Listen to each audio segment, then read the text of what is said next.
अब एक बार मैया सोई रही महाराज, लाला अचक अचक गयो और जाए के मटकी में दोनों हाथ दे दिए, दोनों हाथ दे दिए, अचक अचक जाए के मटकी में हाथ दे दियो, मक्खन खाए लगो।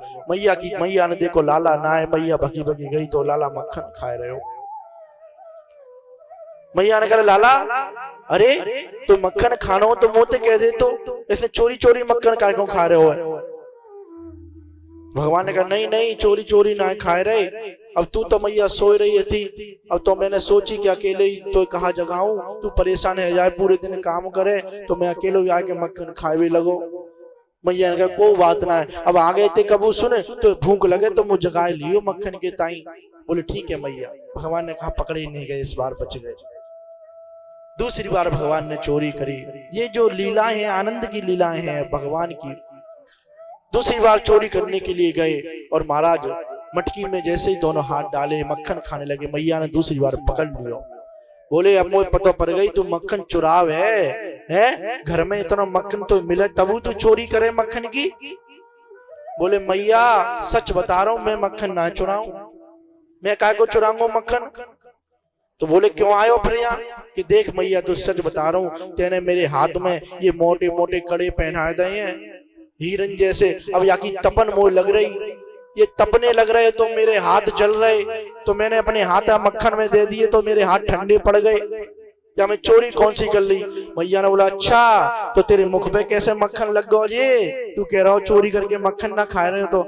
बोले मैया देख ये मुख पे तो ऐसे लग गो कि एक चींटी मेरे मुख पे चढ़ गई, अब मुझे परेशान करे बार बार कैसे उतरे ही ना, तो मैंने प्रयास करो कैसे छुटावे को हाथ से, कैसे निकल ही नहीं रही। तो मैया जी मैंने अपने हाथ दोनों अपने मुख पे ऐसे ऐसे लगाए तो मक्खन वाई को लग गो। मैया मैंने कोई चोरी ना करी। भगवान आज आनंद कर रहे हैं, सबको आनंद दिला रहे हैं महाराज, सब आनंदित हो रहे हैं। मैया ने कहा ठीक है कोई बात ना, पर एक बात कहूं तो थे कि हाँ बोलो। देख लाला ऐसे चोरी ना कर, नहीं तो तेरा को ब्याह नहीं करेगा। सब ब्रजवासी यही कहेंगे कि देखो यशोदा को लाला चोरी करे घर में, अपने घर में ही डाकों डाले मक्खन चुरावे, फिर तेरा ब्याह नहीं होगा। कि मैया अगर चोरी कर वो बंद कर दूंगा तो ब्याह है जागो। कि हाँ तेरा ब्याह है जागो, चोरी कर वो बंद कर दे। बोले ठीक है मैया आज से कोई मक्खन नहीं चुराऊंगा, मैं ब्याह करा दियो। मैया ने कहा हाँ प्रातः काल होते ही तेरा ब्याह करा दूंगी। मैया भी अपने बच्चे की तरह भाव रख के उसको लाड़ लड़ा रही है महाराज। जैसे एक बच्चा किसी की जिद करता है, वो वस्तु उपस्थित नहीं हो पाती, वो वस्तु मिल नहीं पाती, लेकिन माँ बाप कह देते हैं कि हाँ बेटा तेरे लिए ले आएंगे हम। खुश हो गए, भगवान खुश हो गए। बोले मैया मैं ब्याह तो करा देगी। कि हाँ तेरा ब्याह करा दूंगी। रात्रि में भगवान सो गए, रात्रि में उठ गए। बोले मैया सुबह है गई, देख मैं ब्याह कराए थे जल्दी। मैया ने कहा नहीं लाला अभी सुबह ना भाई, अभी तो रात ही है, तो थोड़ी देर और सो जा, सुबह होने दे तब क्यों ब्याह कराऊंगी। भगवान अपने मुख से मुर्गे की आवाज निकालने लगे। बोले देख मैया मुर्गा बोल रहा हो सुबेरे होगा, अब मैं ब्याह कराए दे। मैया ने कहा नहीं लाला अभी सुबह ना भाई, अभी सो जा, देख अभी चंद्र देवता है।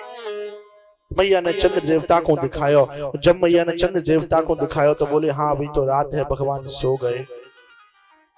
प्रातः काल हुई जैसे ही भगवान सब कुछ भूल गए महाराज। कौन सी शादी कौन सा ब्याह, सब कुछ भूल गए। क्योंकि बालक जब जिद करता है तो बालक की जिद तभी तक रहती है जब तक वो नींद नहीं ले लेता, और जैसे ही प्रातः काल हो जाती है तो बालक सब कुछ भूल जाता है। क्या घटना घटी थी।